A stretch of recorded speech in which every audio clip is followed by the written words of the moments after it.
On le dit très souvent, un couple doit avoir pour socle l'amour, la confiance, la complicité, la fidélité. Est-on suffisamment confiance ou même complice pour tout se dire entre conjoints et conjointes? À cette question, nous tenterons d'y répondre au cours de cette émission, notre quotidien.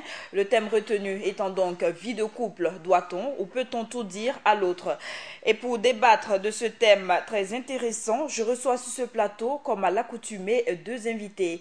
Je reçois Pierre Saint-Poré, qui est conseiller conjugal. Bonjour et bienvenue. Bonjour. Je reçois également Marguerite Nonyama, qui est conseillère matrimoniale. Bonjour. Bonjour. Alors, fidèles téléspectateurs, le principe de l'émission, vous le savez, vous avez la possibilité de participer à cette émission au cours de la deuxième partie de notre quotidien en appelant au 25 41 92 21. Et vous avez aussi la possibilité de réagir sur la page Facebook de l'émission Burkina-Info TV, notre quotidien. Alors, pour débuter cet entretien, nous allons donc passer au volet débat. Peut-on tout dire à l'autre? Et pour parler de cela, je m'adresse à Pierre Saint-Poré. Alors, dites-nous, on sait que pour parler de ce thème, il convient d'évoquer plusieurs notions, notamment celui de la confiance. Selon vous, dans un couple, quel doit être le degré de confiance l'un à l'autre sur une échelle de 10%? La confiance doit être totale, mais réfléchie. Réfléchie, ça veut dire que il faut réfléchir par deux fois avant de donner l'information à son conjoint. Et d'habitude, on dit qu'il faut tourner sa langue 7 fois dans sa bouche avant de parler. C'est pour préserver beaucoup de choses. Donc nous aurons l'occasion de développer. Alors, selon vous, sur une échelle de 100%, la confiance doit être à 100% dans un couple? Disons 90. 90%. Partagez-vous cet avis? C'est possible. C'est possible, mais il y a une petite méfiance et une petite réserve. Parce que la confiance, pour faire confiance d'abord à quelqu'un, il faut savoir implanter la fidélité entre les deux d'abord. Parce que sans la fidélité, ni le conjoint ni la conjointe ne pourront jamais se faire confiance. Alors Pierre, il y a des cas où soi-même, on a du mal à se faire confiance pour entamer quelque chose, pour entamer un projet, une action. Est-ce que réellement on peut faire confiance à l'autre? Bon, et c'est comme ce que j'avais dit. Effectivement, pour installer un projet, ça demande un travail de longue haleine, une réflexion. Et on pèse le pour et le contre des actions qu'on va poser, qu'est-ce qu'on gagne, qu'est-ce qu'on perd. Et on voit si ça vaut la peine d'y aller. Et souvent, maintenant, on prend la décision. C'est la même chose avec le couple. La base de mariage, c'est l'amour. Alors, est-ce que l'acte que je pose, l'information que je vais donner, ça va porter un coup à l'amour que nous avons, ou bien ça va renforcer cet amour-là? C'est pour cela que j'avais dit au départ qu'il faut réfléchir par deux fois avant d'entreprendre quelque chose. Donc, même le projet, c'est la même chose. Il faut réfléchir par deux fois avant d'entreprendre. Est-ce que seulement dans un couple, la confiance est, est primordiale? Est-ce qu'il n'y a pas d'autres notions que l'on doit faire appel? Effectivement, la confiance doit être primordiale, mais il faut savoir d'abord aimer. Il faut savoir d'abord ce que veut dire donner le vrai sens d'aimer, de le témoigner avec le couple. Parce que sans l'amour et sans prouver à l'autre que vraiment tu l'aimes et le faire vivre dans cet amour, ce serait difficile d'avoir cette confiance-là. Parce que tant que tu n'aimes pas quelqu'un, tu ne peux pas t'approcher de la personne. Vous ne pouvez pas vivre ensemble. Tout est tissé d'abord à base d'amour. C'est la racine d'abord pour vous amener, au fur et à mesure que vous vous fréquentez, que vous vivez ensemble pour installer une certaine confiance par les attitudes, les comportements, le langage surtout. Comme M. Semporé vient de le dire, il faut tourner cette fois la langue avant de faire sortir une certaine expression qui ne va pas détruire ou qui va vous aider à avancer plus dans la confiance. Il y a aussi la question de la complicité qu'il ne faudrait pas oublier. Oui. La question aussi, vous l'aviez évoqué tantôt, de la fidélité. Oui, parce que la complicité, les bons couples, si vous voyez que les couples qui vivent longtemps ensemble jusqu'à la vieillesse et qui partagent leur exemple positivement dans les jeunes couples par des conseils, c'est parce qu'ils sont arrivés à une bonne complicité ensemble. Parce que c'est la racine même de la confiance dans un couple, être de bons complices. Oui. Alors, M. Semporé, à vous entendre, dans un couple, réellement, on ne peut pas tous dire. Alors, on se demande quelle est la finalité donc d'être ensemble et ne pas pouvoir partager toutes ces choses-là ensemble. Je n'ai pas dit qu'on ne peut pas tout se dire. J'ai dit qu'il faut réfléchir avant de parler. Parce que quand on a dit le mariage, c'est sur la base de l'amour. Et l'amour, ça implique des choses. Ça implique quoi? Ça implique la transparence qui doit être entre vous. Ça implique la confiance. Ça implique le don de soi. Ça implique le sacrifice. Si vous remplissez ces conditions, c'est au fur et à mesure que vous avancez maintenant, on peut arriver justement à la complicité. Parce qu'on a expérimenté qu'avec lui, il n'y a pas de problème, je peux avoir confiance. Mais la confiance, ce n'est pas du jour au lendemain comme ça. Il faut remplir effectivement ces conditions-là.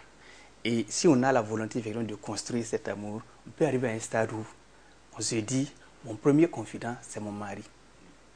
Parce que je sais que c'est la personne qui veut mon bien et c'est la personne qui veut que nous fassions notre vie ensemble jusqu'au dernier jour. Mais avant d'en arriver là, il y a un préalable, un cheminement. C'est pour cela que je dis que la confiance là, bon, j'avais dit 90%, hein, mais dès le départ, on peut me commencer à 10%. Et puis, au fur et à mesure qu'on avance, on va arriver pourquoi pas à 100%. Et actuellement, quand vous voyez les couples actuels, quelle est la constance qui se dégage? Est-ce qu'ils remplissent toutes ces conditions-là? Justement, là, les couples actuels, c'est que parfois le départ, ce n'est pas l'amour. Le départ du mariage, là, parfois c'est l'intérêt. On regarde qu'est-ce que je gagne. Alors que si le départ est faussé, eh ben, ce n'est pas étonnant que ça n'aboutisse pas. Le départ, ça doit être l'amour. J'ai vu la personne, elle m'a plu, je l'ai aimé, je pense que nous pouvons construire quelque chose ensemble. Ce que nous voulons construire ensemble, là, chacun travaille à faire le bonheur de l'autre. Si la femme travaille à faire le bonheur de son mari et le mari travaille à faire le bonheur de sa femme, personne ne va poser un acte qui va contredire leur projet là, de vie à deux. Et qui doit se répercuter même dans la vie de la famille avec les enfants et l'entourage. Mais si le départ est faussé, c'est qu'au départ, parfois, on ne se dit pas la vérité. Voilà. Alors que amour égale vérité. Et sur cette base, on peut construire. Alors, Madame Ononyama, amour égale vérité. Alors, vu les différents couples que vous avez l'occasion de côtoyer, est-ce que vous estimez qu'à l'intérieur, il y a cette vérité, cette franchise, cette transparence à l'interne? En tout cas, la majeure partie des couples qui viennent vers moi, il y a ce problème majeur de non-confiance. Et quand tu veux aller en profondeur dans leur début, c'est comme on le dit, chacun a visé un intérêt, mais pas l'amour. C'est l'intérêt, soit la fille appartient à une famille bien aisée, la fille elle-même, elle occupe un bon poste, elle a de fortes économies, elle est très généreuse et le monsieur se voit vraiment bien à côté de celle-là. Dans ce domaine, on ne peut pas parler d'amour. Deuxièmement, la fille aussi peut aussi aller vers ce monsieur par intérêt parce qu'elle vise quelque chose à obtenir avec cet homme, mais pas une vie conjugale parfaite. Parce que la vie conjugale est carrément différente de la vie matérialisée. Parce que tant que vous fondez votre foyer dans le matériel, une fois que ce matériel va diminuer, ce mur-là va briser, inévitablement, parce que vous ne pourrez pas vous supporter en ce moment. Donc très fréquemment, je rencontre ces jeunes couples surtout, ces jeunes couples, parce qu'ils n'ont pas bien mûri les intentions positives dès la base. Donc quand ça commence comme ça, pour qu'il y ait une confiance, c'est difficile. C'est très difficile parce que nul ne peut être sûr qu'il est riche aujourd'hui et il va quitter ce monde très riche. Il y a des obstacles. Ça peut arriver que l'autre même soit malade si tu vises par exemple la femme par une beauté. La beauté est éphémère. Comme on dit, tout naît, accroît et meurt. Donc, et ça s'entretient. Tu vois la belle femme tu prends, tu n'arrives pas à entretenir. Cet amour-là va perdre. Parce que tu vas envier encore d'autres femmes. La jeune fille aussi qui voit le monsieur, un monsieur cool, un monsieur charmant, qui a une belle démarche, qui part un jour ou l'autre, tout ça, ça peut diminuer. Et en ce moment, c'est difficile de conserver le couple. Alors, nous allons toujours parler de ce thème-là. Peut-on tout dire à l'autre pour ce premier volet qui est de cette émission? Alors, Monsieur Saint-Poré, on constate qu'il y a des couples. Il y a des couples où, à l'interne, le couple est soudé. Mais toutefois, à l'externe, ils font face à des pressions externes. La belle famille, les amis. Est-ce que ces différents couples-là peuvent réellement tout se dire avec toute cette pression externe qui s'exerce?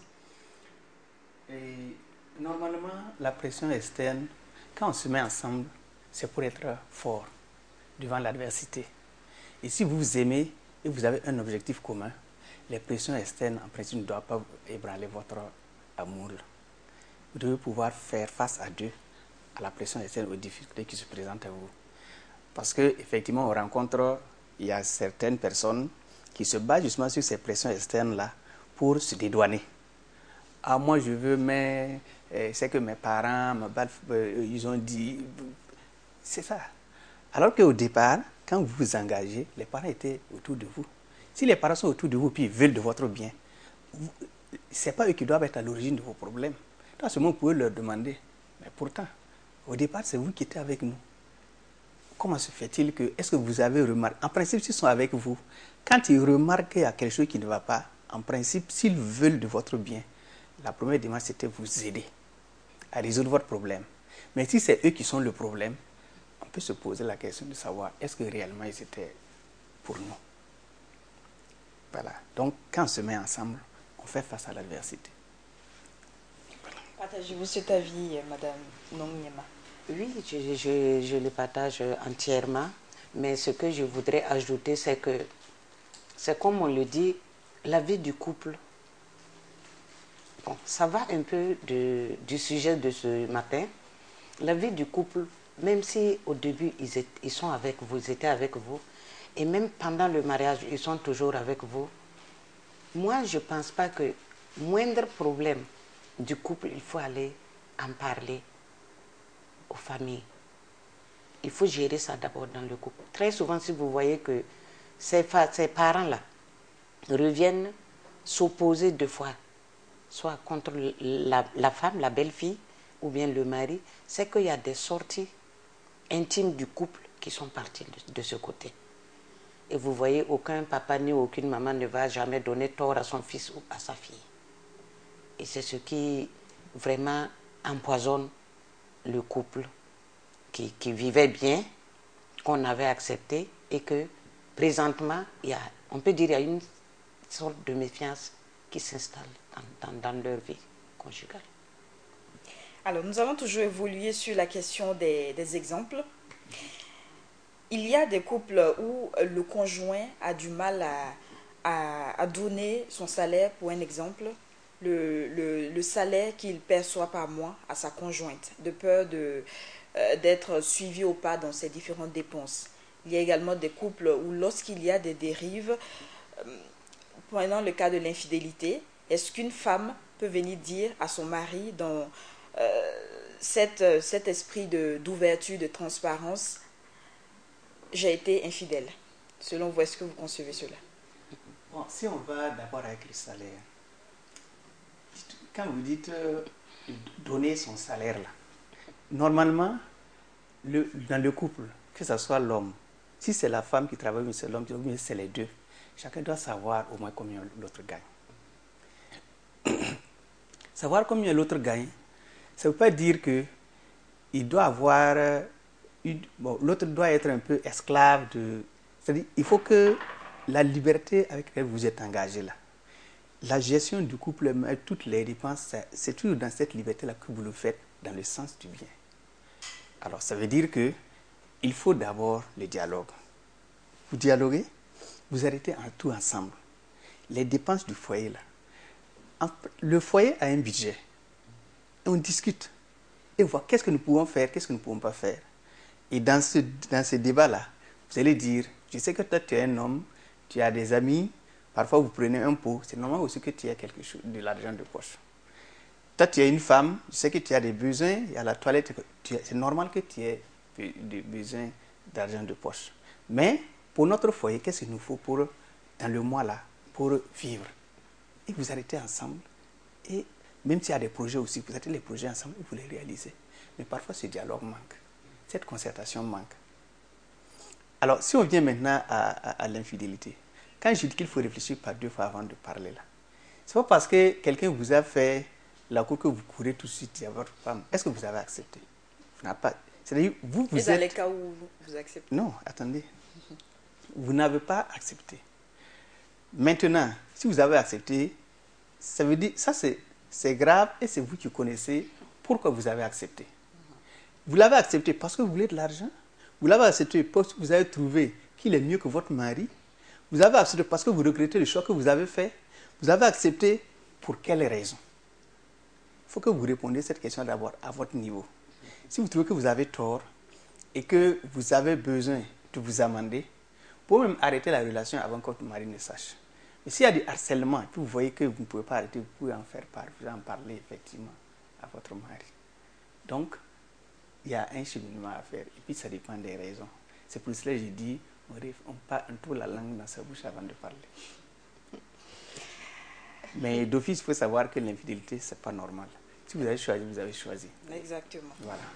Alors, l'infidélité qui n'est pas du tout normale, Madame Nongyema, selon vous, mais il arrive que cela se produise, c'est un fait qu'il ne faudrait pas qu'on se voile la face. Cela se passe très souvent dans nos sociétés. Est-ce que réellement on peut en parler en couple? Effectivement, bon, il y a des choses, on peut en parler, mais il ne faut pas aller directement le faire, comme vient de dire M. Simporé, parce que il y a des situations où aucun homme n'accepterait voir sa femme venir lui dire en face, franchement, dit je t'ai trompé, excuse-moi, c'est trop facile. C'est trop facile et c'est très dur, c'est un coup le mari reçoit, surtout s'il est fidèle. Si tu as affaire à un homme fidèle et toi tu viens avec l'infidélité, lui annoncer cela, pour que ce pardon arrive, il faut des années. Il faut des années parce que ça ne va jamais quitter le cœur de cet homme que tu as vraiment blessé. Alors nous reviendrons sur cette question. Nous allons à présent passer à une des rubriques de cette émission.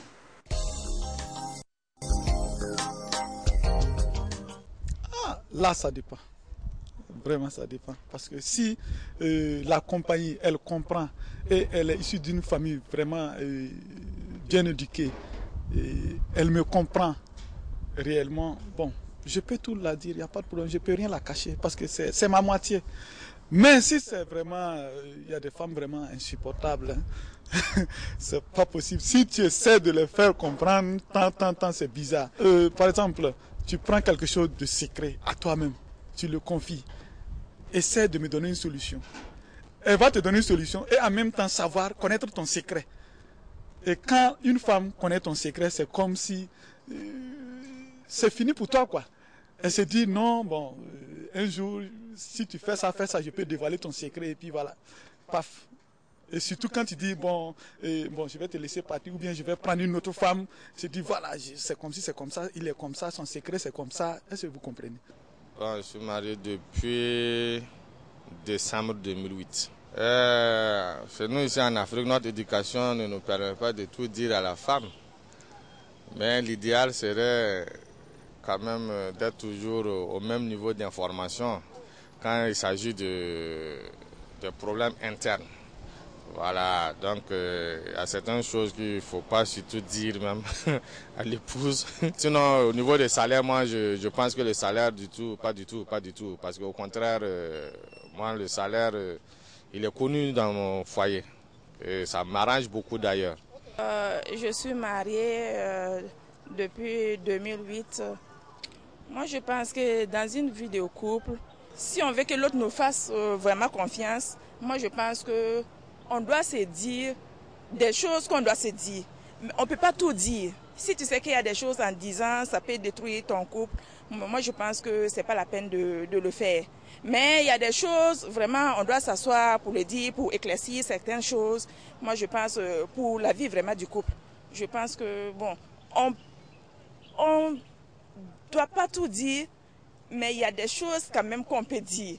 Il y a des choses aussi qu'on ne peut pas dire. Par exemple, une femme qui a commis de l'adultère, elle ne peut pas vraiment venir dire à son mari qu'elle l'a fait. Je suis mariée depuis bientôt 2 ans et je suis maman d'une petite fille. À la question de savoir si on peut ou on doit tout dire dans le couple, moi je dis non. Dans la mesure où chacun doit quand même avoir son petit jardin secret, où il y a des trucs quand même que tu caches, que tu ne veux pas dire à ton mari ou à ton petit ami. Donc à la question vraiment d'office, pour moi c'est non. Et puis aussi pour la bonne marche du couple, du mariage aussi, on ne peut pas tout dire à son mari. Il y a des petits trucs que tu peux dire à ton conjoint pensant que le monsieur va prendre ça en bien et lui, il va le prendre en mal et ne pas te le faire savoir. Il peut y avoir confiance, mais on peut toujours garder ce petit quelque chose là et ne pas dire à l'autre. Bon, on doit tout dire à son mari. À moins que le dialogue passe entre vous. S'il y a un dialogue, c'est pas, s'il y a le dialogue entre vous, tu peux dire à ton mari. Mais en Afrique ici, il n'y a pas de dialogue entre la femme et puis le monsieur. Donc ce qui fait que chacun garde ses trucs et comme ça devient autre chose. Selon moi, si tout est clair, la femme peut dire tout ce qu'elle veut à son mari et que le mari aussi ne doit rien cacher à sa femme. C'était la réaction de quelques citoyens burkinabés qui ont bien voulu partager avec nous leur opinion sur la question « Doit-on ou peut-on tout dire à l'autre ?» Et fidèles téléspectateurs, à présent, vous avez la possibilité de participer à cette émission en appelant au 25 41 92 21. 25 41 92 21. Alors, avec vous, Marguerite Nongyema, vous avez vu donc ces différentes réactions qui tendent vers le fait qu'on ne peut pas tout dire. Ouais. C'est comme ce qu'on venait d'en parler ici au plateau. Effectivement, on ne peut pas tout dire, mais on peut se préparer à se faire comprendre par l'autre. Parce que si vous devez tout dire, il y a eu un cas qui est venu chez moi, parce que le couple vivait en harmonie parfaite. Mais un jour, son mari connaissait l'ex-fiancé de sa femme. Et sa femme est revenue un jour quand elle est sortie, annoncer à l'époux: ah, qu'excuse, que tu sais qui j'ai rencontré? J'ai rencontré mon ex-fiancé. Mais le mari était ébahi. Il va dire quoi? C'est pas que je l'ai rencontré, mais vous êtes partis ensemble. Il a mis ça immédiatement dans sa tête. Et pour vraiment réconcilier ce couple, on avait 1000 problèmes. Parce que le monsieur s'est mis dans la tête que ce n'était pas la première fois. Elle a l'habitude de repartir vers ce dernier. Et vraiment, pour que lui fasse encore confiance en cette femme, c'est compliqué. Et il a pris ça comme un signe de foutaise. Parce qu'elle sait qu'en lui disant ça, lui, il ne va jamais supporter ça parce que lui, il est toujours fidèle à sa femme. Donc, ce sont des cas, il faut se préparer. Connaissant ton homme, tu dois connaître ton mari, comme le mari aussi doit connaître sa femme, les humeurs, à quel moment t'approcher de lui et comment le faire comprendre vraiment ton erreur pour ne pas aboutir vraiment à un obstacle extérieur qui va vraiment compromettre à l'image de votre vie conjugale. Très souvent même, il faut aller vers les personnes ressources avant d'approcher vraiment le mari ou la femme si l'erreur, l'infidélité est vraiment grave. Alors, M. Simporé, on l'a également vu, il y a la question de manque de dialogue qui a été évoquée au cours des différentes réactions que nous avons suivies. Il y a aussi un fait, un monsieur qui a évoqué le problème de l'éducation africaine, qui est une réalité. Il y a des couples où lorsque le monsieur, il y a l'harmonie, il y a le dialogue, d'un œil extérieur, on a tendance à dire que ce monsieur est dominé par sa femme. C'est un homme qui est dominé par sa femme, qui fait tout ce qu'elle lui dit. Alors, c'est donc cette éducation africaine-là qu'il faudrait revoir. Nous reviendrons sur cette question. Nous prenons un téléspectateur. Bonjour. Oui, allô, bonjour. Oui, bonjour. Oui, bonjour. On vous écoute. Vous êtes en direct.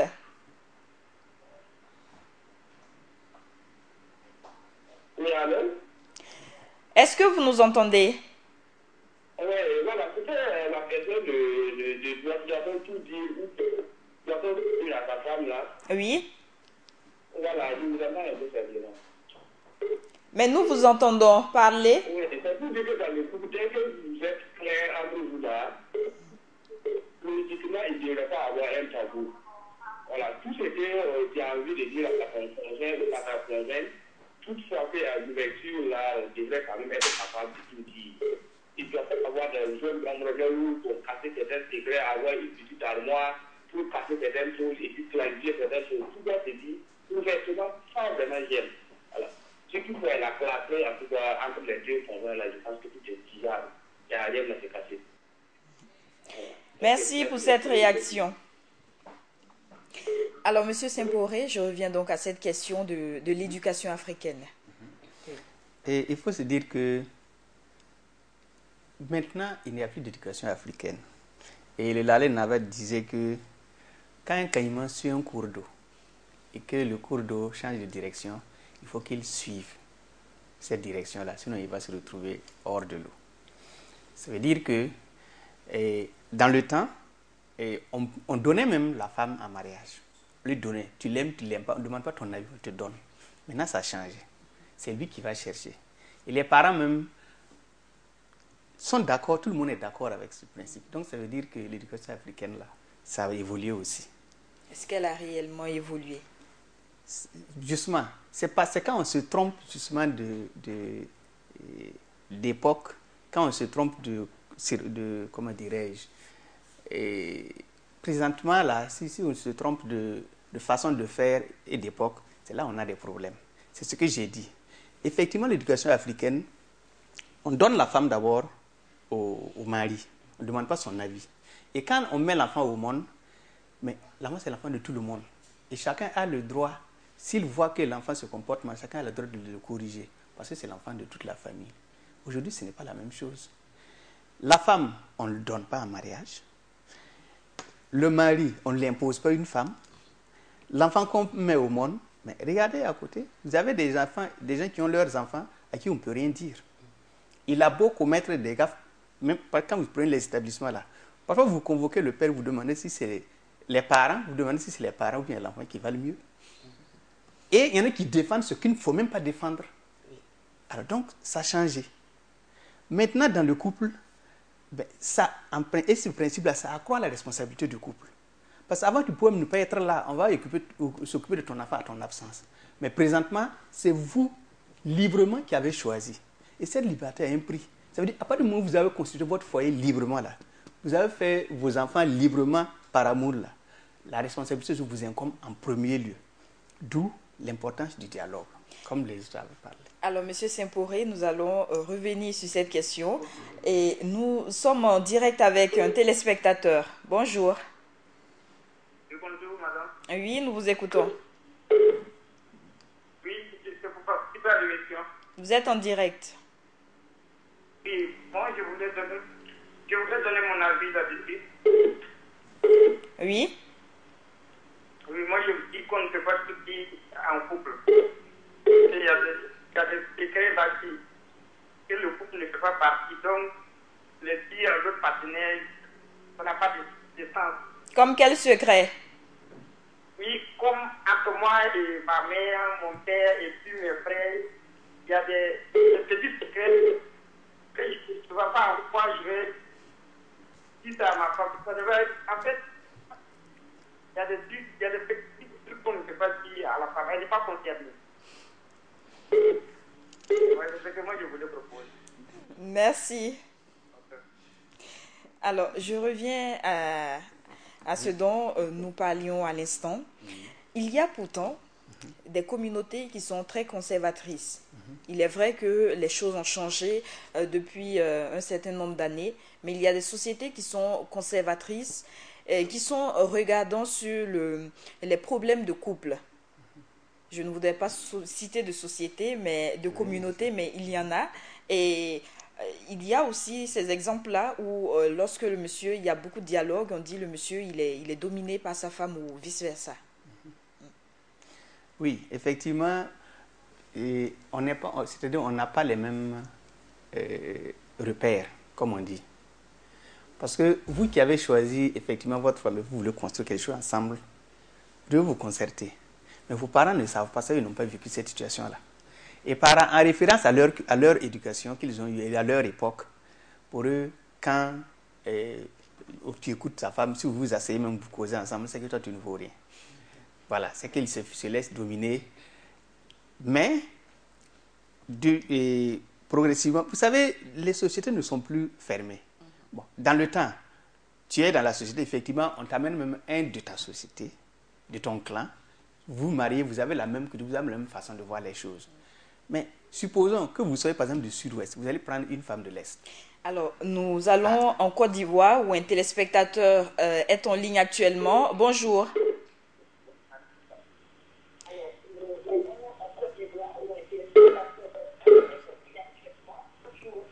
Oui, bonjour madame. Nous vous écoutons.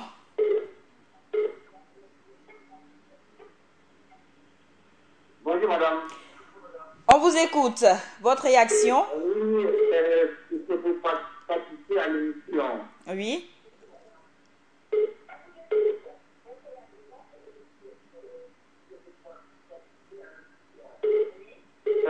Moi, c'est pour dire qu'on ne peut pas tout dire à la femme. On peut aussi dire du tout parce que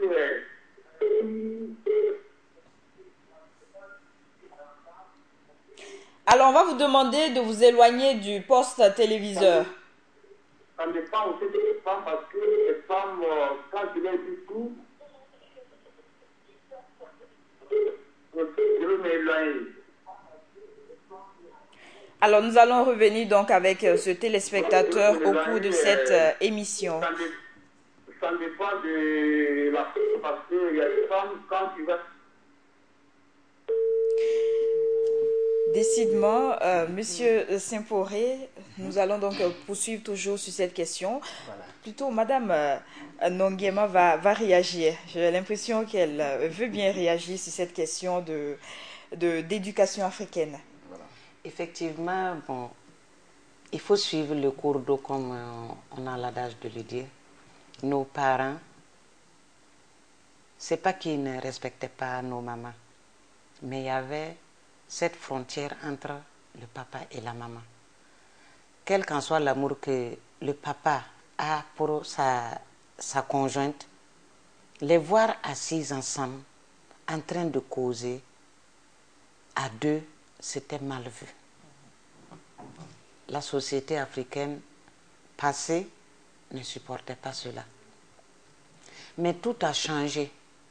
Ça a beaucoup évolué. que ce soit même en profondeur des villages, tout ça, ça a beaucoup évolué parce qu'on n'impose pas la femme, ni l'homme aux jeunes aujourd'hui.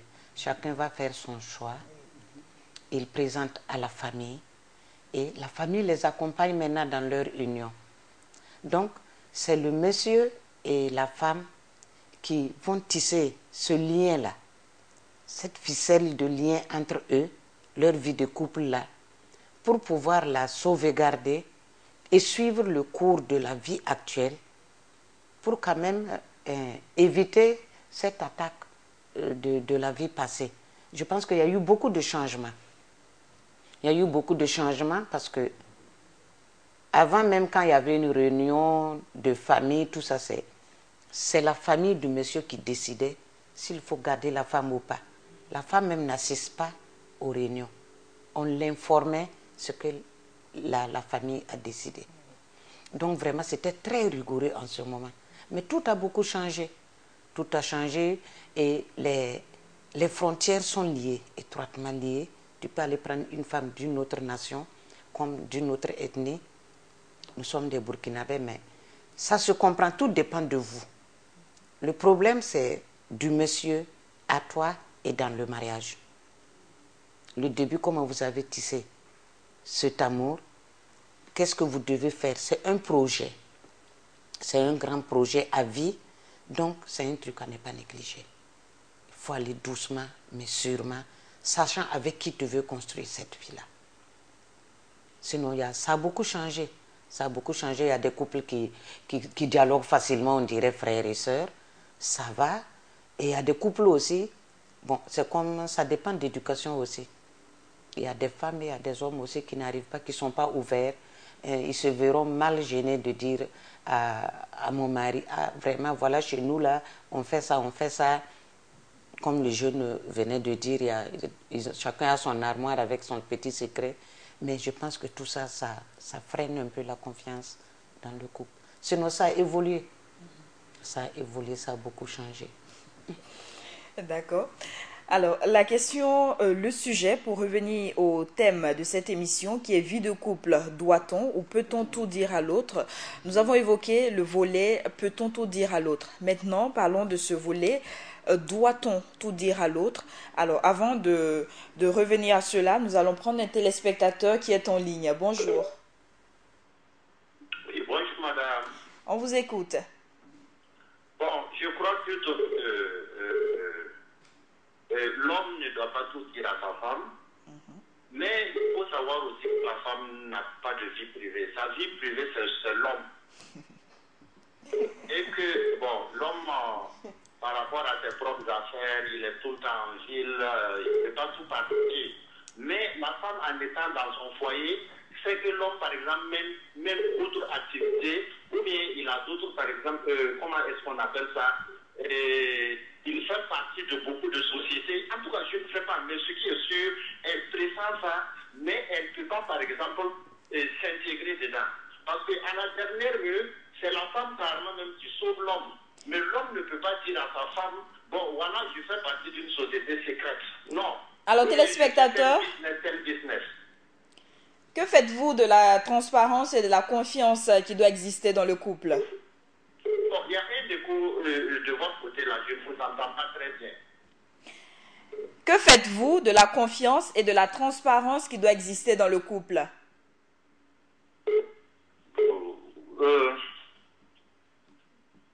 Allô? Décidément, on a du mal à être entendu. Merci pour cette réaction. Vous l'avez entendu comme moi, ce téléspectateur qui estime que l'homme ne doit pas tout dire, mais la femme doit tout dire. Vous savez, bon, pour ce qui est du devoir des uns et des autres, ce qu'on doit faire, on doit aimer son conjoint. On doit protéger son conjoint. On doit sauvegarder le couple, la famille que vous avez fondé librement. Alors dans ça, c'est à nous de voir, par rapport à ce que je vais dire, par rapport à ce que je vais faire, par rapport à l'attitude que j'adopte, quelle peut être la conséquence de ce que je fais là, bien ce que je dis là, sur la vie de mon couple, de ma famille là. C'est pour cela que je reviens encore à dire, il faut réfléchir avant de parler. Donc, le devoir, c'est protéger, c'est aimer.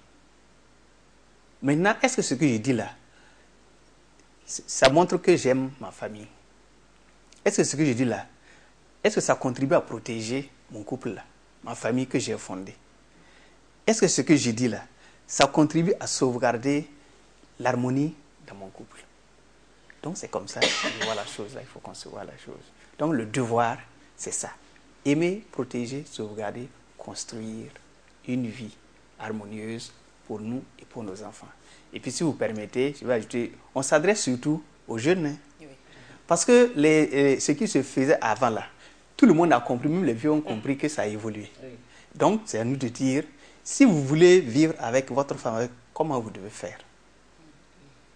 Même si nous-mêmes n'avons pas vécu ça, il faut que nous sachions qu'est-ce que nous allons dire à nos enfants pour qu'effectivement, ils puissent avoir une vie de famille heureuse. Alors, nous avons une téléspectatrice en ligne. Bonjour.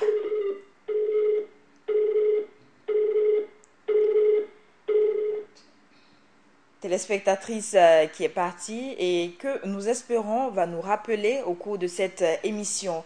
Alors, madame, dit-on, doit-on tout dire à l'autre? Cette question qui évoque ce caractère obligatoire. Est-ce qu'on est obligé de tout dire à l'autre?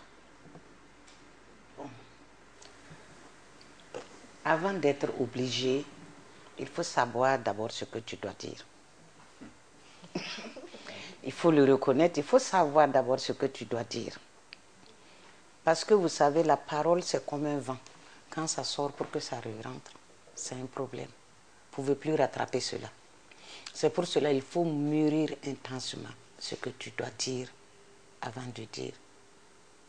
Mais je reviens, tout doit être, surtout nos jeunes, on parle des jeunes couples, nous devons leur donner un bon exemple, les aider, les accompagner dans une réussite de vie conjugale.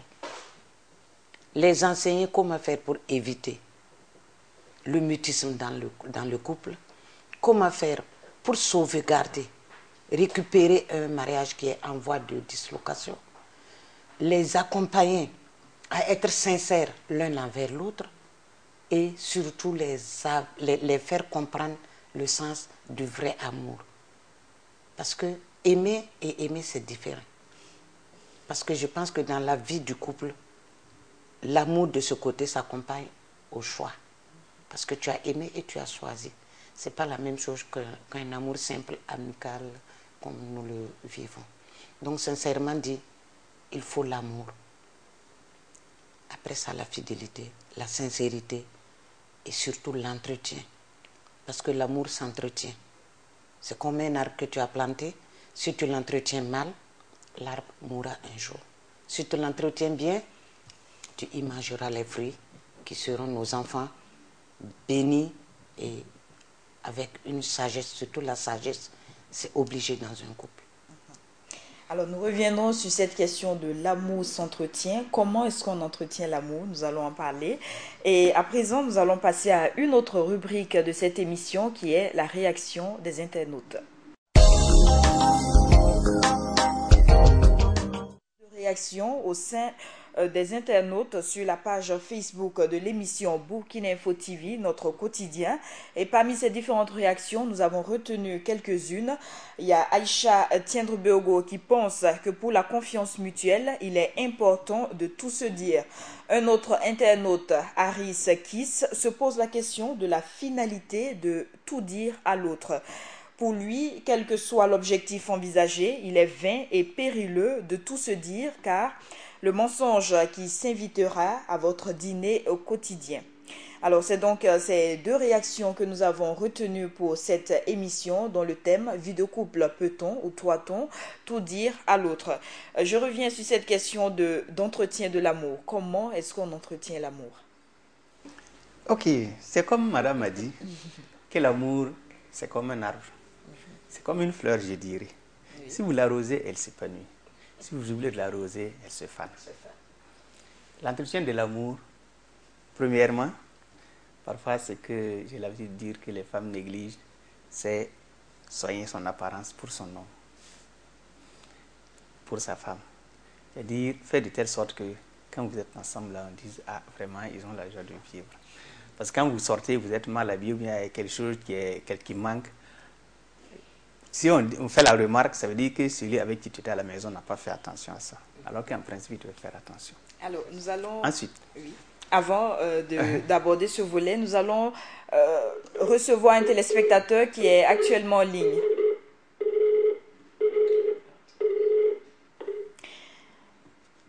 Le téléspectateur qui est malheureusement parti, une fois de plus. Alors, comment on entretient l'amour? Oui. Je parlais de la toilette. Oui. Et on revient encore à la transparence, la confiance. Et il y a un aspect parfois qu'on n'aime pas parler, c'est les relations intimes. C'est-à-dire, il peut y avoir la bagarre. Vous allez les asseoir, vous ne saurez jamais de quoi il s'agit, qu'en fait c'est là. Parce que ça entretient l'amour. Séduire son mari, faire la cour à sa femme, c'est-à-dire chercher à lui faire plaisir, à lui plaire, ça entretient l'amour. Donc vous voyez, la toilette, la confiance, la transparence, les relations intimes. Ce n'est pas exhaustif, mais en tout cas, ça entretient l'amour.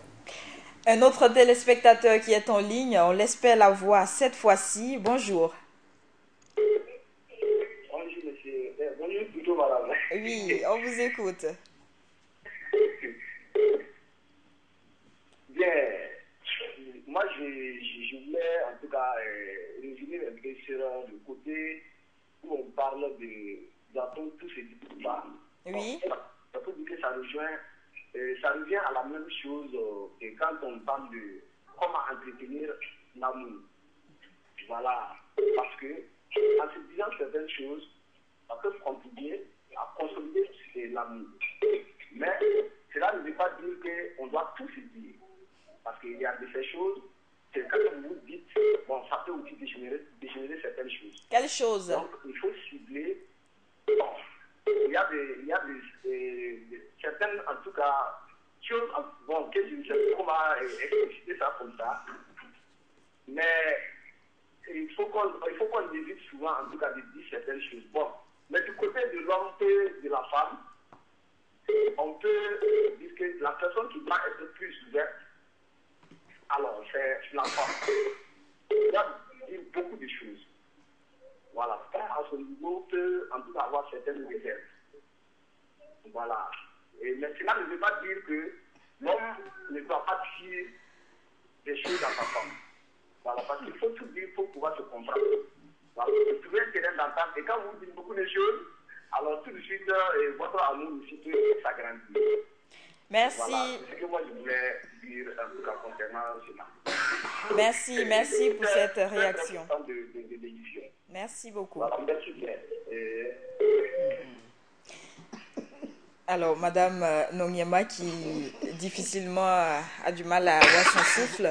Alors, nous allons revenir sur cette question d'entretien de l'amour. Pour entretenir l'amour, est-ce que des personnes externes peuvent y contribuer? Bien sûr. Bien sûr. Et puis, on ne vit pas isolé du monde. On ne vit pas en vase clos. Une fois que le couple est constitué, il y a des amis, il y a des loisirs, il y a des devoirs. Et on le fait ensemble. Et parfois, quand il y a un problème, bon, mais avant qu'on aille au dehors là, il faut que le dialogue s'installe entre vous et que le dialogue soit permanent. Vous savez, quand on a l'habitude d'échanger, au fur et à mesure qu'on avance, on a l'habitude de dire ce qu'on pensait même qu'on ne pouvait pas se dire. Mais c'est parce qu'on a dialogué, la confiance s'est installée. Et à partir de là, on peut... Mais les relations, le couple ne vit pas seul. Donc tout cela, ça compte. Exactement. Alors, nous sommes pratiquement au terme de cette émission. Un dernier tour de table. Madame Marguerite Nonyama, pour revenir à cette question, doit-on ou peut-on tout dire à son conjoint? Qu'est-ce qu'on peut retenir en conclusion? Bon, en conclusion, je pense qu'il faut d'abord que les couples se connaissent, ils apprennent à se connaître à savoir ce qui plaît à l'autre, ce qui déplaît à l'autre, à se comprendre et instaurer un dialogue vraiment permanent entre le couple. Et comme je disais aussi, il faut bien conserver l'amour au sein du couple. Comme on dit, l'amour, ça s'entretient. Il faut savoir aimer, éviter de faire ce que l'autre n'aime pas, être coquette, entretenir bien ta maison, l'accueil, les sorties de l'un ou l'autre conjoint doit être vraiment souriant. Et au lit aussi, comme on dit, c'est pas un sujet tabou. Quelle qu'en soit la situation que vous traversez, à part une maladie, nul ne doit pas refuser l'autre. Qu'est-ce qu'on doit retenir de ce thème? Doit-on ou peut-on tout dire à l'autre? Monsieur Simporé. Et en plus de ce que madame a dit, je vais dire que bon, la base étant effectivement l'amour, et l'amour qui implique le don de soi, donc être disponible. Il faut être disponible pour l'autre. Que la femme soit disponible pour l'homme, que l'homme aussi soit disponible pour la femme, et par conséquent aussi pour ses enfants. On voit que les enfants dorment quand le papa est parti, ils dorment quand il est rentré. On peut faire une semaine quoi sans non. Donc, et surtout le dialogue, comme elle a dit. Dialogue constant, permanent et franc. Franc et réfléchi. Voilà. Alors, nous sommes au terme de cette émission, notre quotidien. Et je rappelle pour vous, mes invités, je recevais Pierre Simporé, qui est conseiller conjugal, et Marguerite Nongnyama, qui est conseillère matrimoniale. Et c'est donc la fin de cette émission. Merci de l'avoir suivi. Et le thème de la prochaine émission de notre quotidien va porter sur le thème l'infidélité. Je rappelle donc ce thème, l'infidélité. C'est donc autour de ce thème que nous allons débattre au cours de la prochaine émission de notre quotidien. Je vous donne rendez-vous donc dimanche prochain. À très bientôt.